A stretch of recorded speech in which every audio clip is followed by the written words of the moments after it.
किट्रे जो आत्महत्या घटनाटी घटी से घटना को लेकिन ओटीवी बहुत रंग मारिकी न्यूज किंतु आपण देखिथिबे बीजेडी नेता प्रदीप माझी जितेबाला जड़े बालक को उद्धार करिले जिलापाल पाखक नहीं गले और धमक देले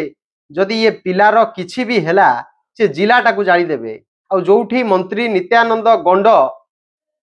सेठी निर्वाचन लड़ी जीति से जगार ये घटना घटी से बालकटीर गोटे हॉस्टेल रे केमिति प्रेशर कुकर फाटिकी आउ ततला पानी हो डाली हो पड़िकी ता मुहटी एते पड़गला आउ ताकू चपई दबा पाई 8 दिन धरिकी ताकू लुचेकी रखा होता ओ टीवी तांको सरकार विरुद्ध रे जो मालिक बैजयंत पंडा जो पार्टीर से पार्टीर एबे एठी ओडिशार सरकार अच्छी